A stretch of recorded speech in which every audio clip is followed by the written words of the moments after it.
People fast for many reasons. For example, intermittent fasting has recently become popular for physical health, for weight loss, and for metabolic stability. And people throughout the world, in many cultures, fast during early spring as part of a natural cleanse. But what about fasting for spiritual health? What about fasting for emotional health? That's the subject I want to talk about today. Hi, my name is John Immel, and I'm the director of Joyful Belly School of Ayurveda. And this talk is sponsored by the Mastering Ayurvedic Digestion and Nutrition program, a course here at our school. So fasting is the willful abstaining from eating something for a period of time. And that could mean skipping a meal, it could mean a longer fast, or it could mean even just lighter portions of food. So what about fasting for spiritual and emotional health? Does anyone do that anymore? And the answer is yes. An example is fasting during the season of Lent. But many people don't even know why they fast. To some people, it's just an arbitrary good thing to do, or a discipline that they're supposed to do. Other people associate it with harshness and roughness. So I want to shed some light on how fasting can be helpful. Many people think fasting is only for monks, something that only saints do, or something that hermits do, like wearing a hair shirt pictured here, or a pair of wooden shoes. And it's true that abstinence from food and drink is a primal form of asceticism. Yogis even fast from breathing, using a technique called pranayama and breath retention. But like I said, for most people, fasting seems to have lost its meaning, and people don't know exactly why they do it. And because they don't know why they do it, the rules around fasting or the recommendations around fasting have become pretty lax. An example of this is in the Catholic Church on their laws on fasting during Lent. It's very lax. And that's nice too, because, the church doesn't want to make people struggle. And at the same time, it's important that we all know why it's important to fast and what the benefits of fasting are. So here are some examples. In the old days, people had to fast starting the midnight before going to Mass. And now people fast only an hour before Mass. Advent, the season of Advent, was a penitential season for fasting in the past. And now it's a season of Christmas parties. If you go to Lenten soup nights at most churches, you'll see that there's cakes served there, and that doesn't quite feel like a fast. Or you can even eat fish when you're fasting from meat. And so the laws around fasting have become a little bit lax in modern times, and a lot of that's due to the fact that people don't really know why they're fasting. Now here's something interesting. When I lived in Morocco, I was there during Eid, which is and Ramadan, Ramadan is the period of fasting in the Muslim faith. And what I noticed is that fasting during Ramadan created incredible solidarity among Muslims. And I think that is an important value to Muslims in general, that solidarity. And I saw how the Ramadan fast really encouraged and helped that. And I always wondered, how did that solidarity happen? What was the cause of that? And really this leads into the big question, is fasting really important? Or is it just arbitrary? Is it just another form of self-denial? Or is it just a good thing to do without really knowing the reason? And I'm going to say no, there's great reasons for fasting and tremendous benefits, but we have to understand it and break it down. So let's do that quickly, and so that everyone can understand. So on a simple, sort of superficial level, fasting before prayer or before any kind of spiritual activity is important, because if you're trying to digest your food, that takes a lot of blood flow from your brain, and you can't really think. So you're not as spiritually aware after eating. Most people just want to go to sleep. So if you pray before eating, it's better than praying after eating for most people, because you're not going to be tired or groggy, and your mind will be fresh and clear. That's one of the reasons why praying in the morning is such a great thing to do. And fasting before going to church or some kind of church service will help you so that you won't sleep through the sermon and won't get food coma, during the middle of your spiritual ritual. But as I said, this is just more on the superficial level here, and more on the physical level. So let's go a little deeper.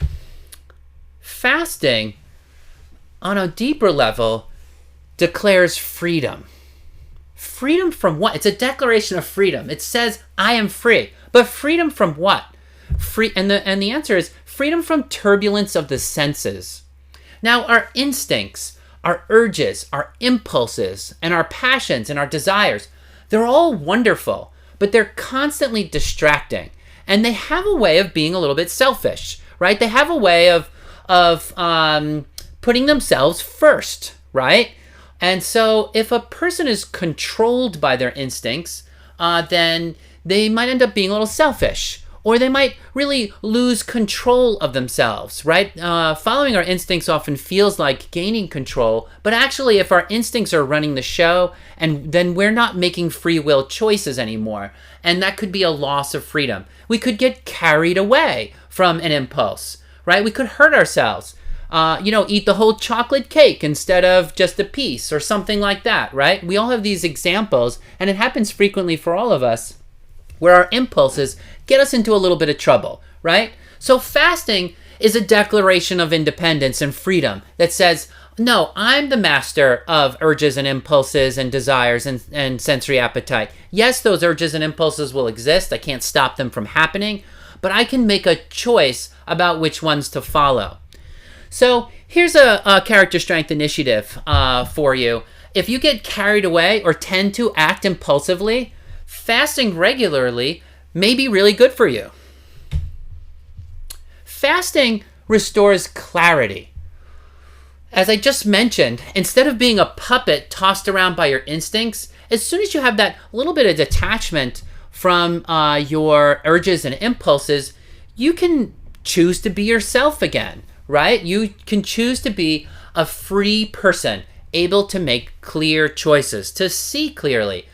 Our impulses tend to color our choices. They tend to create bias, and often a selfish bias at that. So fasting restores clarity, so you can see things from a little bit more objective point of view.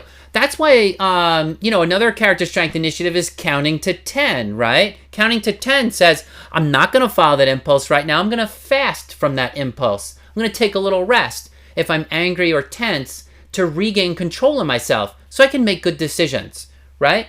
So in some way, fasting is linked to making good decisions, right? But because, and counting to 10, is great. But it's not enough, right? Because counting to 10 doesn't really confront the root cause of turbulence in your life on a survival level, right? So fasting confronts the self-sabotaging, selfish, biased nature of our impulses right at its root. And that's why I fast every time I sin. Not when I make a mistake, but when I do something, that was probably against my better judgment. A lot of the things that we do wrong in our lives, we kind of have that little voice that says, no, you probably shouldn't do that. And every time you kind of do it anyway, it means that you really lost control of yourself for a little bit. And I want to be a free person, right? I don't want to lose control of myself. And so I fast every time that happens. Especially if I've hurt another person, or if I haven't been a good listener, I do a little fast. And it's not a big fast. I'm not talking about an intense month-long thing or something. Just a little bit, a minor fast. It could even mean taking a break from work because, I get so enthusiastic about my work that sometimes I need a little break just to restore clarity. And for me, that could be a fast, right? So fasting creates humility. If your ego is like a bulldog, and it not always is, I don't want to say the ego is bad, the ego is a wonderful thing, but if your ego is acting like a bulldog at the moment, fasting says to your ego and to your will, hey, sit down, It's like telling the dog to sit and listen, and it puts you in a position where you can listen better. You know that old saying, pride goeth before a fall, or pride goes before a fall? Well, if that's the sort of thing that happens to you frequently, maybe fasting regularly would be helpful for you, because fasting sobers you up. And a little bit of fasting from food reveals just how dependent you are on something very simple, right? Eating. So fasting is a really decisive tool to sculpt your nature, and that's essential for every person because it confronts your impulses and your instincts on a very basic level. And because you have to, it confronts your instincts and impulses on a basic level, it brings you back to basics. We need food to survive, and so we have powerful instincts to eat. And fasting brings us into direct experience of this natural law. It brings you back to the reality of survival. And so in some ways, it's a really basic tool to recalibrate you back to the natural order of things, bringing you back to basics, the basic reality. Fasting, because you're confronting a survival need, is also a brush with death. And so it brings us to share in the mysteries of death and resurrection. It's like practicing how to be strong in a difficult circumstance. And, fasting isn't easy. And so it teaches you acceptance, teaches you how to deal with things when they're not going the way you want. So let's give a little summary of the benefits, and then we'll talk a little bit about how to fast. So, my slide is off here. Before we talk about the summary, a note about this acceptance. Actually, the deepest reason for fasting is for a cheerful heart.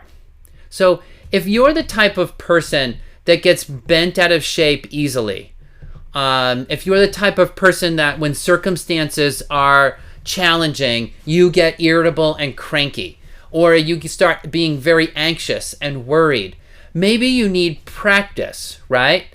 Maybe you need practice in challenging circumstances, and fasting is an excellent way to practice. Fasting teaches you very quickly that happiness is not based on circumstances, right? That happiness is not based on whether or not you have a full tummy, but true, abiding, stable happiness is faith and hope in the wonderful world that God made and in God himself.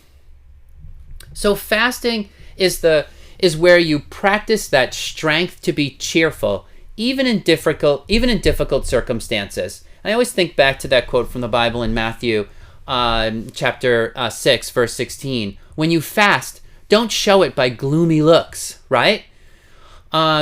Cheerfulness is the token sign of true mastery of the senses. Cheerfulness of heart is a mark of selflessness, that you're free from all of that tension, from those impulses to be selfish. Here's our summary of reasons to fast. All right, we made it.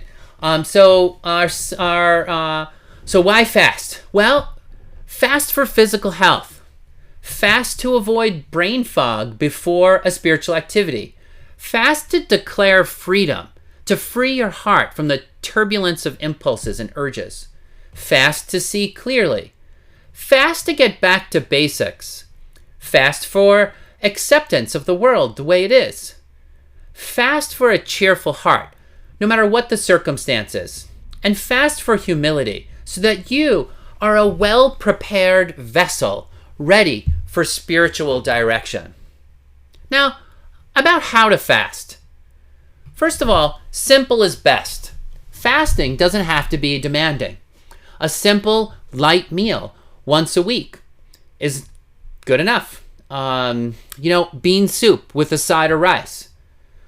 You could try not eating meat 1 day a week. That's a really simple, easy fast to do. You could try no desserts for a whole week. Now that might be a little harder for some. You could try no chocolate for a whole month. You could simply try watching less TV or getting off social media. There's lots of options. And, what characterizes a good fast is just a simple practicing of confronting your instincts and impulses in a sustained, safe way. So it doesn't have to be complicated. It's just really about the practice of confronting those instincts and impulses. All right, what about some contraindications and cautions? Because fasting from food is definitely not for everyone. See your doctor or therapist before starting a fast if you have anorexia or any kind of eating disorder, because your eating disorder could get triggered by fasting. If you're pregnant or nursing, you need lots of calories, and nursing moms need even more calories than pregnant moms because, well, your baby's a lot bigger 6 months after it's born, right? So you have it has more caloric needs. If you are underweight or have delicate health, then don't fast, or talk to your doctor or therapist before fasting, or simply just try lifestyle fasts instead of food fasts, like social media or watching less TV, as I mentioned. And I also want to caution people against excessive asceticism, which oppresses the body and withers your health. There's no, a lot of people get into fasting and they do that and it's like a pride thing or a vanity thing, or they're so awesome because they did this difficult, intense fast. I've seen this in all kinds of different groups with food restrictions of certain food groups. Like, I never eat this certain kind of food or anything like that, making their life very complex. And also, I've seen people do these intense, master cleanses and all kinds of really difficult cleanses and fasting. And I'm just going to say that a lot of those can really tax your health. I see it in the Joyful Belly Ayurveda Clinic all the time. There's no need to tax your system at all to get the spiritual and emotional benefits and the physical benefits of fasting. Not at all. It's not something to challenge the health of your body. It's just a simple confrontation of your instincts. So excessive asceticism leads to a more complete detachment from the instincts and desires and even the will to live. So that can bring you quickly out of touch with your instincts. And that's not a good thing. It can bring you out of touch with your senses and your passions, and even out of touch with joy. So be careful of that. Anorexics are people who have repressed their hunger instincts for so long that they've often lost touch with their hunger or don't even trust their hunger, and have so much difficulty following their bodily impulses. There's so much in their head and it's a kind of like a mind over matter thing, not just among anorexics here anymore. I'm talking about people who are trying to be too spiritual and too ascetic, get really in their head, and they have this kind of mind over matter mentality that is not natural. And that brings us to unnatural things. And the spiritual life is never unnatural. We should always remember that. True spirituality is never unnatural. Just a big statement there to think about. So, and to challenge people what their notion of spirituality even really is. So you don't want to lose touch with your body. You don't want to become detached and out of touch with reality. In fact, the spiritual life is supposed to bring you into touch with reality in the deepest possible way. And it's supposed to increase your passions for what is truly joyful in the most intense way too. All right, so the passions are good, very good. They are life-giving. They're actually form the foundation of your personality, and it's important to affirm them as life-giving. So as we talk about fasting, we don't want to destroy the passions or repress them in any way. But we also want to recognize that passions can be destructive, and impulses and urges can be destructive if they control us. So fasting is only to help you master them and to see them clearly for what they are, not to repress or destroy them. So fasting is not about self-denial, but about the ease and cheerfulness of heart, says St. Augustine, of a person who can renounce food or other wants when needed, which is basically the condition we find ourselves in every day, right? What day happens perfectly? What day happens where I get everything I want? No, throughout the day, every day, I'm constantly confronted with not getting something I want. And so every day is a day full of challenges and struggles. And that's why fasting is a tool for every person to use in a regular basis to get back in touch with their true self. So that could be something once a week, could be something once a month, could be once a year. But whatever that means for you, happy fasting. And thank you. My name again is John Immel, and this program has been sponsored by the Joyful Belly School of Ayurveda. Have a great day.